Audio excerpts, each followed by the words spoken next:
creates questions the human mind cannot answer. Out of reach, past all we can see, hear, and touch, beyond all we understand, lies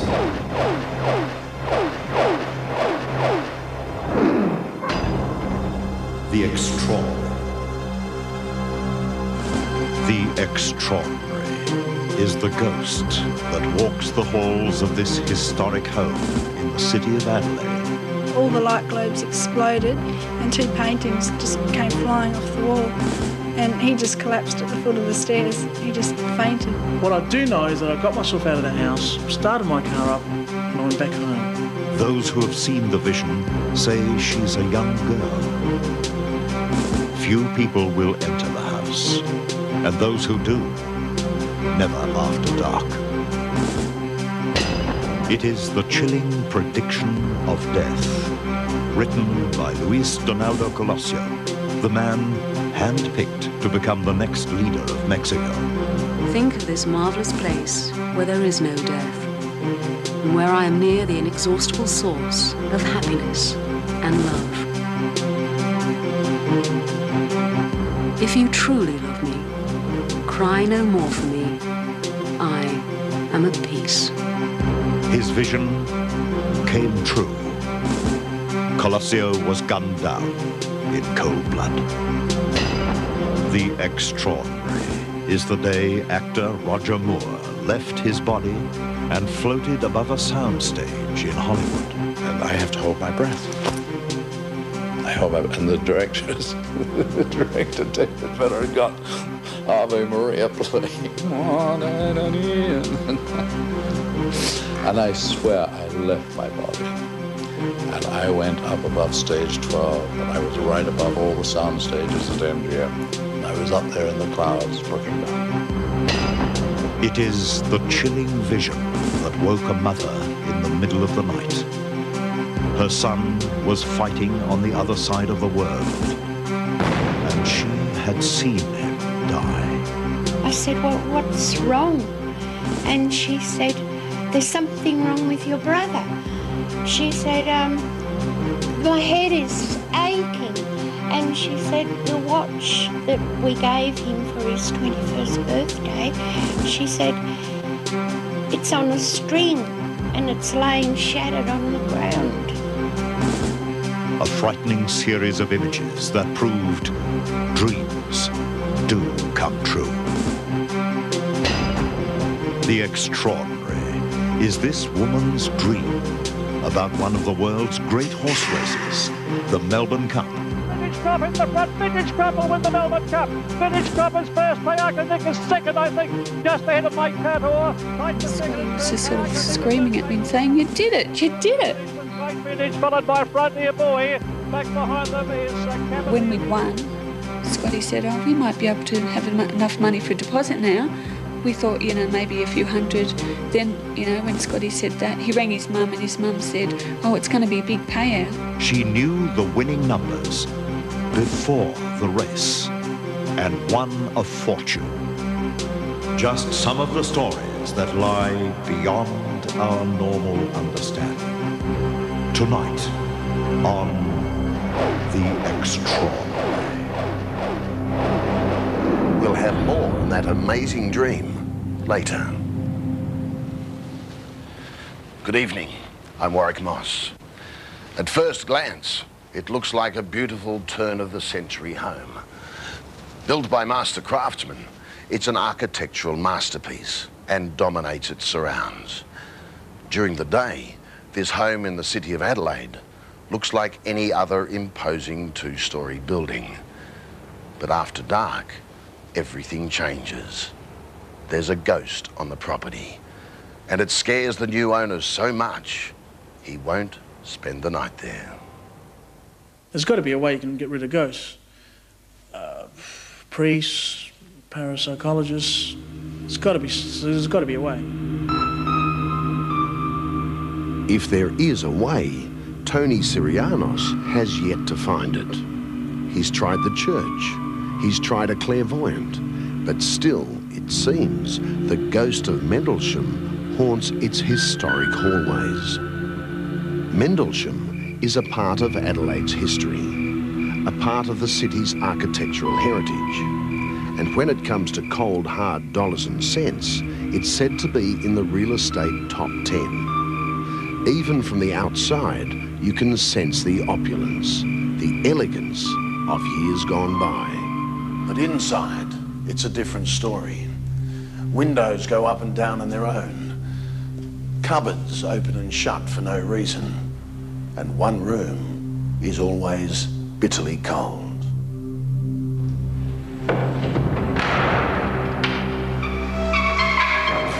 For more than 60 years, there have been rumours of a ghostly presence in this stately home. A young woman who wanders through Mendlesham late at night and early in the morning. A young woman, pale and ill, who seems to have a tenacious attachment to one particular room, the Blue Room. She's meant to be between 15 and 20. She's probably medium height to tall. She wears a very old-fashioned nightdress. It's got like a frilly collar, and she's got like, you know, you can see sort of shoulder-length hair. Peter Kirshner grew up at Mendlesham. It was a childhood filled with ghost stories. Stories of a benevolent ghost in residence, a ghost whom Mother treated almost as one of the family. But as a child, Peter was not so sure. I never walked past the Blue Room. I'd always run past because I'd always feel a cold breeze. And I thought, oh, if there is a ghost there, I don't want it to get me. However, childlike curiosity overcame those childish fears. The lure of the unknown, the forbidden, tempted Peter and a friend to investigate. One day we walked in there and we could both smell a really foul smell. It was awful. My friend and I sort of got nervous and we ran out, and then we were interested in, you know, what it might have been, and we went back and there was no smell, nothing. Then we were both sort of stunned for the rest of the day, wondering, you know, what was that? That could have been the ghost of Mendlesham, the young girl in the nightgown, the presence who loved the Blue Room, the way it was, and who resisted any attempt to change it. When she first redecorated it, doors would slam, cupboards would open and shut, the window would go up and down, lights would go on and off. She had nothing but problems, and the bad smell and a very cold breeze in the room, that sort of thing. But as soon as she redecorated it and locked it up back to how it originally was, it was fine. But she didn't let anyone in there for a very long time. Peter Kirshner and her mother weren't the only members of the family who felt the wrath of this spirit, this presence. Early one morning, Peter's brother Jacob came home from a party, and he just got to the foot of the stairs out there, and just as he was about to turn the light on, the lights just came on by themselves, and it was like chandeliers. All the light globes exploded and two paintings just came flying off the wall, and he just collapsed at the foot of the stairs. He just fainted. When I walked through the door of this house, I knew there and then that this had to be mine. Enter Adelaide businessman Tony Sirianos. At 23, he's what they call a high flyer, a young man who's mapped out his destiny. And that destiny includes Mendlesham, ghost or no ghost. And the ghost has been here ever since 1929. In October 1993, Tony Sirianos achieved his dream. The historic $1 million mansion was his. But he was ever mindful of the fact that someone else, someone unseen, might also consider Mendlesham home.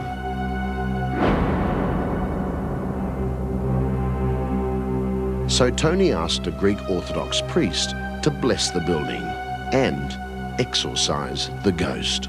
As he went around the house, he was saying his prayers, and he went to every single individual room, after about an hour, hour and a half, when the blessing was completed, he was very confident that the ghost was gone and sent back to where he came from. But strange things still happened in these halls. Tradesmen renovating the place began to get nervous. One of them was terrified. He got so cold, it was just unexplainable. And he got all his tools, went down the staircase and said, never again. I'm not doing any more work in this house again. Nevertheless, Tony Sirianos was fascinated. His priest had told him the house was safe, but still, there was that chill in the Blue Room and the unexplained events. So, Tony decided he had to find out for himself. It was about just after 10. I just started getting a bit scary at the time. I just felt a bit of coldness about the situation. I just started feeling a bit cold. There was a slight drop in the temperature, and it might have been my imagination. I don't know, but what I do know is that I got myself out of the house, started my car up, and I went back home. I'm very frightened of things like that, see? I wouldn't like to see a ghost or anything like that in my lifetime, no. No. Me and the ghost don't relate together, do you know what I mean? So, is there a ghost? And if there is, who is it? One of Adelaide's foremost clairvoyants agreed to visit Mendlesham late at night. She wasn't told much about the history of the house, but almost immediately she began to feel that she was not alone. Oh, yes. Oh, yes. Yes, I think this is where you slept. This is where you slept. Yes. I'm getting the name of Naomi. Or Nola. Nola or Naomi. I feel that Naomi and Nola have been names that you've used in the past or used in your lifetime. I just feel that she's going to go. I feel that she's going to leave Tony and the people who bought the house. I feel she's realising she's done enough. She's been here long enough. She's working her way down from upstairs down to here, and I think she's going to go. But did she? That question still plagues Tony Sirianos, his family and his friends. One of them, Erwin Lawrence, conducted some experiments of his own. In the Blue Room, I felt a coldness, a dramatic fall of temperature. I also checked to see if there was any windows that were open, see if there was a cool draft coming through. There was nothing like that at all. And finally, there was this photograph, taken by Erwin Lawrence on April the 15th this year at Mendlesham. An upper window, a partly drawn blind, and there in the right-hand corner, is it the face, the body of a young woman? Perhaps it's nothing, but it did remind us of a recollection from Peter Kirshner's childhood at Mendlesham, a recollection with an eerie similarity. I'd almost feel like a cold chill, and I used to look up the window of my mother's bedroom, and my friend said she saw the figure of a man, and I used to think that I'd see a figure of a girl, like a young girl, just like sort of looking around the side of the curtain, just sort of standing there.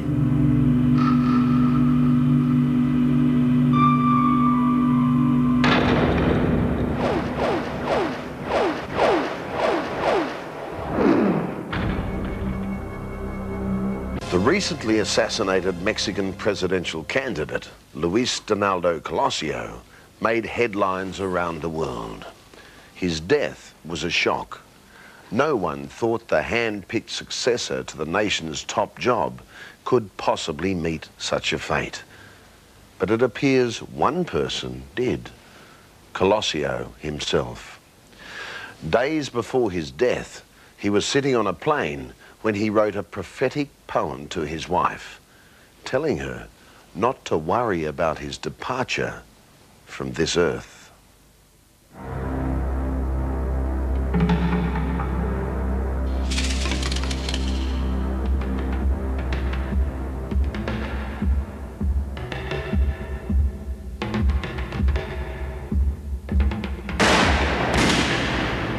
They were the shots that sent a nation into mourning and a presidential race into chaos. Colosio had earlier, on the morning of March the 23rd, flown to the border city of Tijuana from Mexico City to continue his pacifist campaign among the poorest of an impoverished nation. This story is not just about the murder of 44-year-old Luis Colosio or about the millions who still mourn him. It is about something that happened aboard his plane to Tijuana, something Colosio wrote on a sheet of paper, something as mysterious as any story we've heard on this program. To understand better, it might be helpful to know just how spiritual was Colosio's connection to the poor of Mexico, to his wife Diana Laura, and to his sense of destiny. The aura he left among his millions of mourners might also help. The scenes at his funeral were extraordinary, as though the people's very lives were being taken away from them in a hearse. They couldn't accept his death. We need justice. We need somebody to do something. We want Colosio back. I heard the first shot. I just turned my eye from tried to identify where the shooting was, and then I saw the gun. After that, I saw him was falling down on the floor. And I saw when the shot into his head and just blooding all his head. From all over the country, day after day, wreaths arrived as Mexico tried to get over the loss and grasp a future without Luis Colosio, rancher's son, friend of the poor. Sentimos caro chayo. Yet there was one person in Mexico to whom death came as no shock at all. For during his plane trip to Tijuana, the morning of March the 23rd, Luis Colosio took out a pen and a sheet of paper, and he wrote this love poem to his wife, Diana Laura. It is a 20-line poem written in Spanish, just 2 hours before his assassination. It is titled, Think of Me. If you love me, do not cry. If you know the unfathomable mystery of the heaven where I find myself, you would never cry for me. We loved each other eternally in life, but everything then was fleeting and limited. Think of this marvelous place where there is no death, and where I am near the inexhaustible source of happiness and love. If you truly love me, cry no more for me. I am at peace.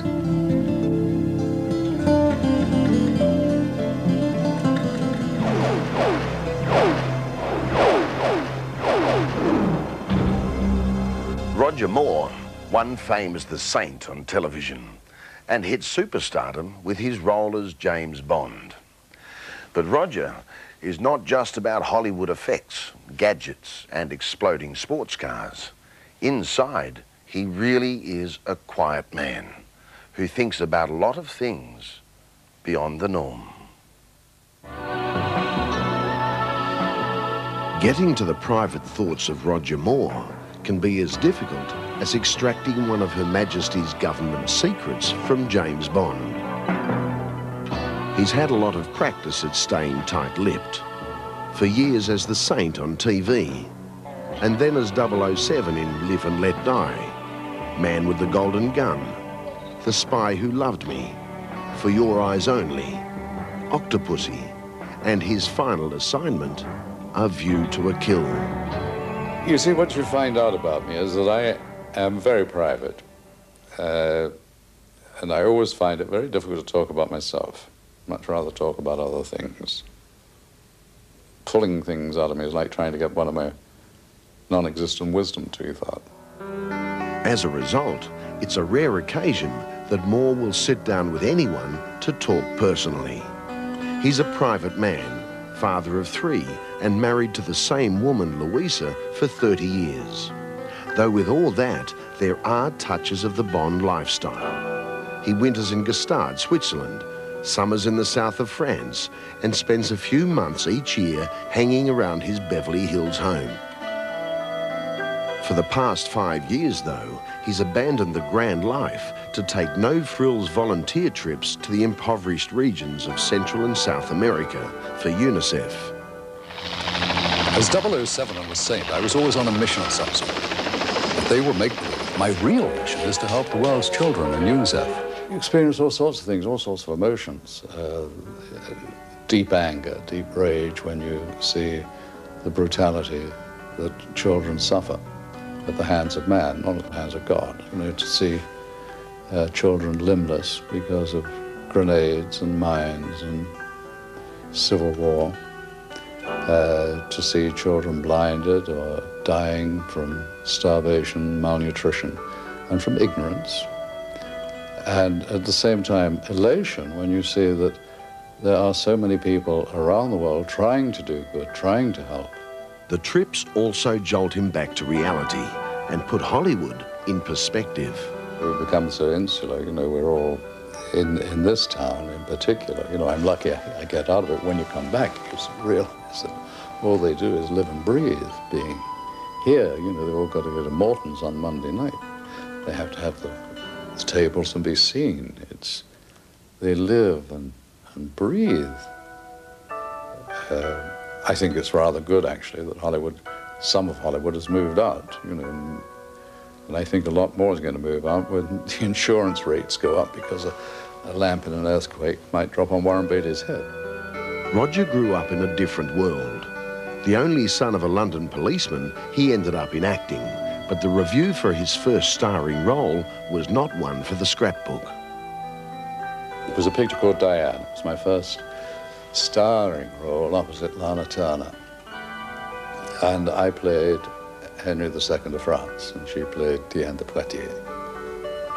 And it said, the review said that, I think either in Time and Newsweek, that Lana Turner as Diane de Poitiers came on to the clattering of high heels and fluttering of false eyelashes, followed by a lump of English roast beef. A few million women would later find it hard to imagine this man as a lump of beef. 007's toughness, however, did belie a distinct fear of heights. But I can look out of an airplane window, that doesn't worry me. It's when you're actually sort of standing on the edge of something. I don't like sort of high balconies. And in the films I've done where I've had to be sort of perched on the edge of things or climbing up rocks, I usually start off the day with sucking a couple of Valiums like polo mints and having a few shots of beer. Good way to start a morning. It certainly is when you've got to hang on the side of a mountain. Not that Moore is against taking a few risks. In The Spy Who Loves Me, it was his idea to sit in a chair that was about to blow up. When you walk into a film studio, you can tell the special effects man because he's got hands like this. You see, he's blown his fingers off. And they sit with a sort of rather primitive lump of wood with nails in, and they run a wire down which is contacted to all the charges, and everything goes boom, boom, boom, boom, boom, and blows up. And he was sort of rather anxious that the effect would take place while I was still on the screen. Or he thought that I might anticipate getting out of the chair. He blew it up before I got out of it. Blew me out of the chair and blew 4 holes in my rear end, where most people have 1.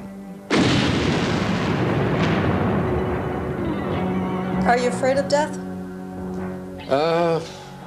Some days, and sometimes not. Sometimes I'm very philosophical about it and sort of say, oh yeah, it's all going to be wonderful.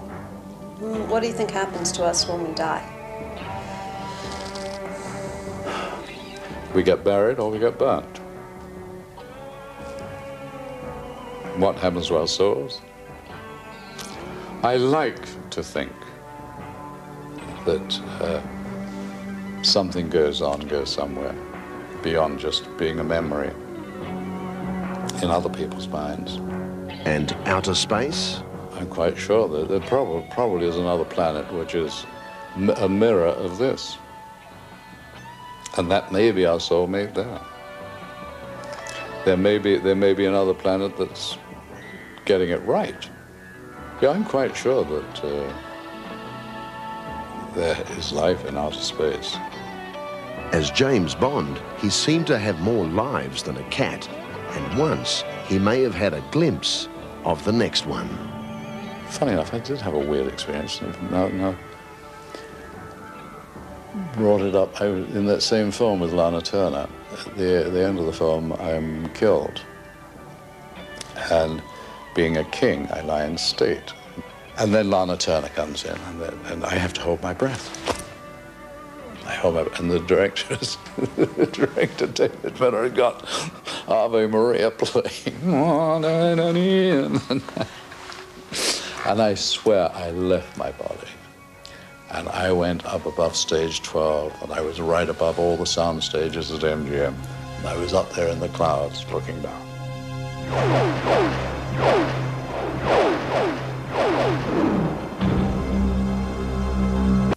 There can be nothing more unsettling than waiting for a loved one to come home from war. The uncertainty, the all too real dangers of combat. For months, years at a time, no contact with those fighting in the trenches. But there are reports of people who say they made contact with soldiers on the other side of the world. Too many cases to dismiss. Sadly, many are frightening. A gold watch, the gift that celebrated the day a boy became a man. A loving mother, the terrifying nightmare that was to be a portent of tragedy. And a young life, the soldier defending his country against the enemy. All of them shattered by a sniper's bullet in the dying days of World War II. You don't forget things like that. Eat everything? I will. Elva Greenwood remembers well the day her brother Jack went off to war. It was a day of sadness, tinged with patriotism and hope, in their home at Maitland near Newcastle in New South Wales. One of thousands, 20-year-old Jack Ransom was ready to do his duty. But Pearl Ransom was racked by a mother's fear. The fear that her son might be snatched from her forever. Jack Ransom celebrated his 21st birthday fighting the Japanese in the jungles of the Pacific. But his family's thoughts and love were with him. His present, a reminder of that love, was a gold watch with a gold band. By July 1945, Jack had been at war for 4 long years. He'd been promoted to corporal with the 23rd Infantry. The war in Europe was over, and even in the Pacific, there was a glimmer of hope on the battle-scarred horizon. A letter that month from Jack in Borneo to his sister Elva tells the story. I don't know if you've noticed in the papers about all organised resistance on Tarakan ceasing. Well, that is right. There's only mopping up to be done, so that should please Mum considerably. Back home in Maitland, the Ransoms were overjoyed. A heavy load had been lifted from their lives. So, on the night of July the 6th, 1945, Elva and her mother went to bed with a new confidence.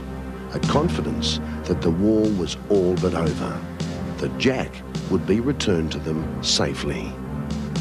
I was asleep in my bed and I heard this screaming and I woke up and my mother was screaming around the house, holding her head.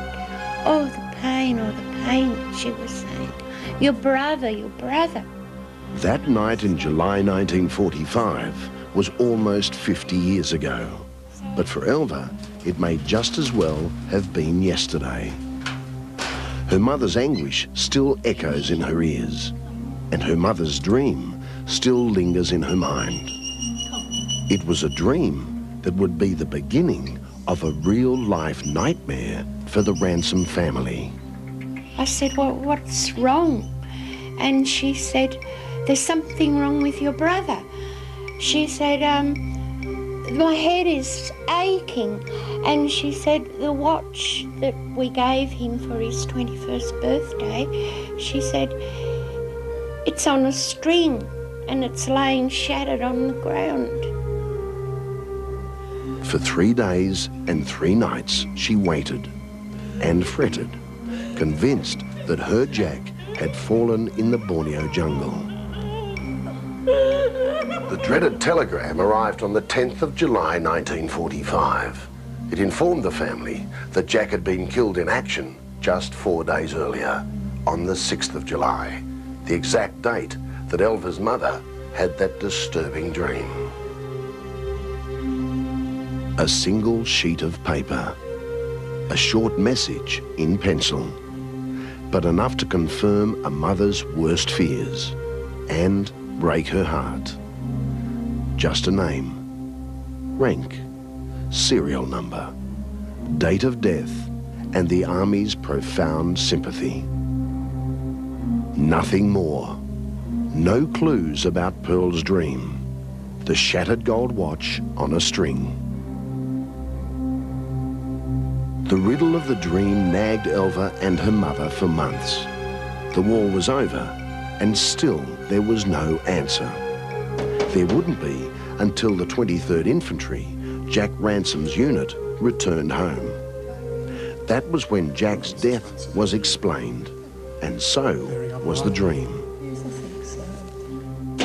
When the boys finally came home, my brother Sergeant, who was my brother's best friend, he came to see my mother and he had a box. And in the box he took out his stripes, his colour patches, and he said, Mrs. Ransom, I've brought you these things. I'm sure you would want them. And as he was taking the things out of the box, he took out a gold band and then he took out a watch. And there it was, the 21st birthday present, just as Pearl Ransom had seen it in her dream. The shattered gold watch on a string.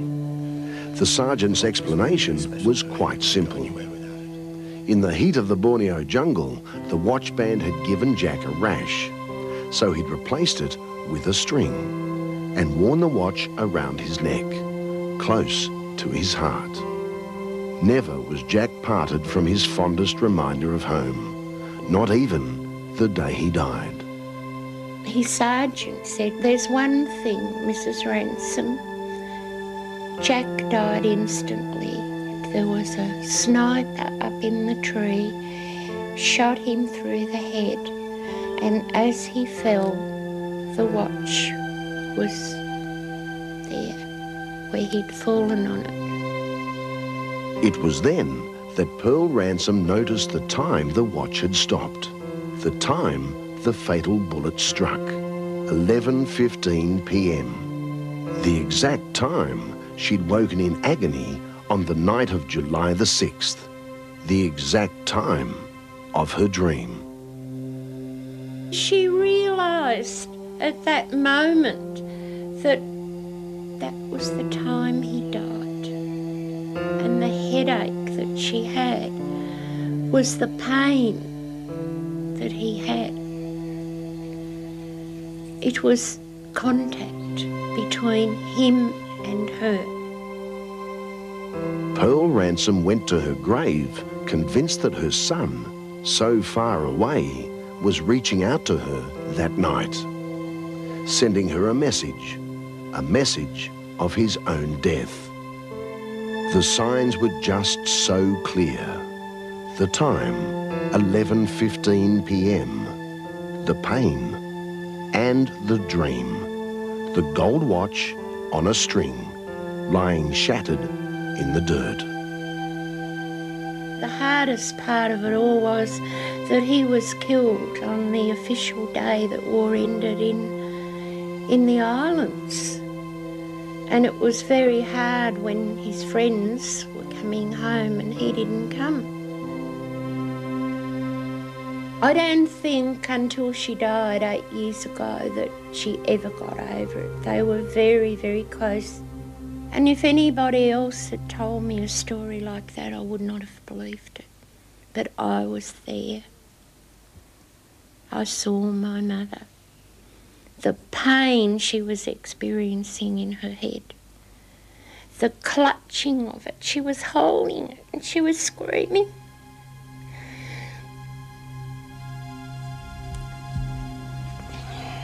You don't forget things like that.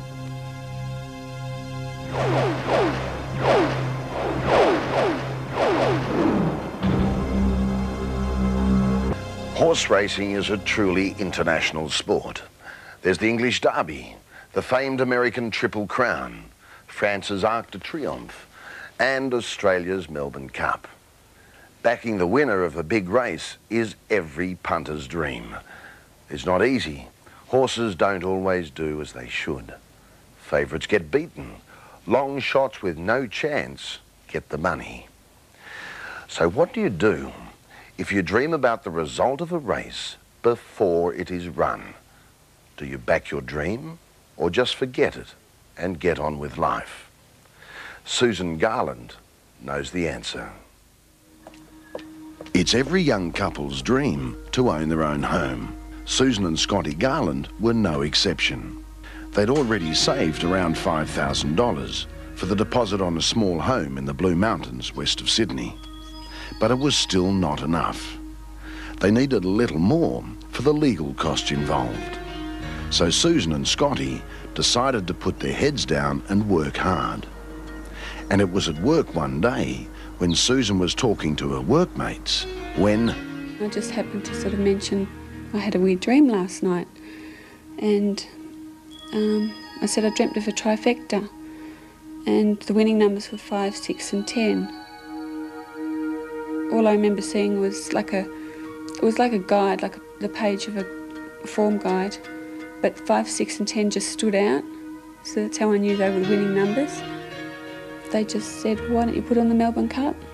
That's coming up. This was on the Sunday and it was due on the Tuesday, about 9 days later. And I thought, oh, that's a good one for the Melbourne Cup Day, because I always bet on Melbourne Cup Day and I usually random pick with my finger. I don't look at horses' names or anything. So anyway, straight away I said, well, that's what I'm going to bet on Melbourne Cup Day. Paula Goddard had blind faith in Susan's dream. They'd been friends for years and had worked together at the local hospital. Paula knew full well that when it came to the racing game, Susan was hardly an expert. But then again, she was even more of an amateur. During the week, Paula would say to me, what's those numbers again? And she'd say 4, 5 and 10. I'd say, no, 5, 6 and 10, 5, 6 and 10. The days passed. Paula had placed her bet, but Susan thought little more of her dream until she and Scotty were together on Melbourne Cup Day. And I said, oh, I might go up and put my bet on for the Melbourne Cup now. It was about 10 to 3. And he said, oh, you won't get any parking up there now. It'll be so busy. He said, I wouldn't bother. Susan finally managed to persuade Scotty to drive her to the TAB to place her bet. Susan knew exactly who she wanted to back. Number 5, Tiaco Nick, 6, Vintage Crop, and 10, Mercator. But she had no idea how to go about it. I asked a man next to me, he didn't know. And I asked another man on the other side, he didn't know. So I ended up having to ask the lady behind the window, but she told me. There's the light. Susan and Scotty made it home just minutes before Australia's biggest race. We were sitting there and you could hear, the commentator was yelling Vintage Crop and Tiaco Nick and Vintage Crop and Tiaco Nick, and Scotty saying, come on, come on.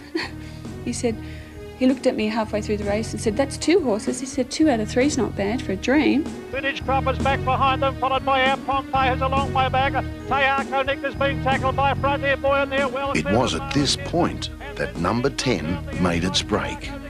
Mercator seemed to be coming from nowhere.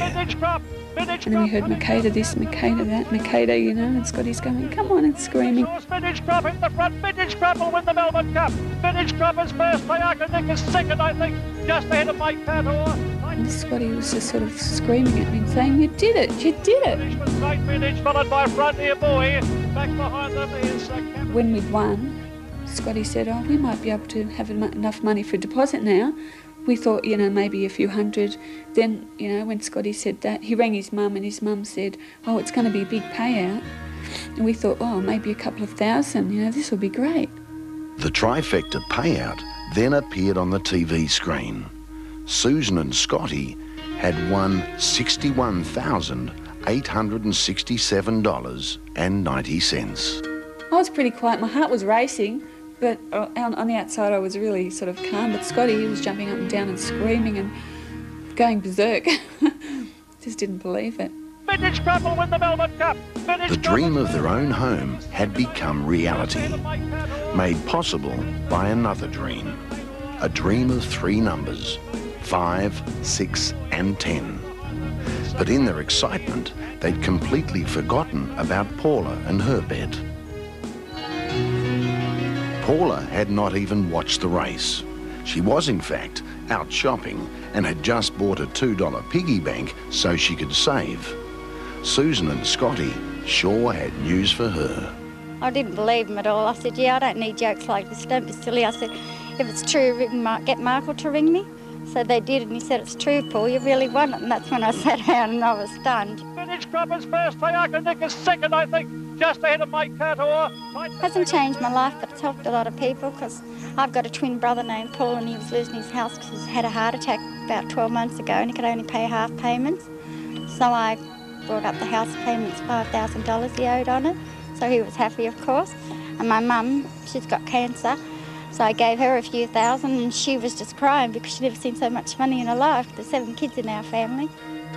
A simple dream of 3 numbers. A dream that netted more than $120,000 for Susan and Paula. Totally shocked me when it happened. I think I was more stunned at first about dreaming the numbers than I was about winning the money.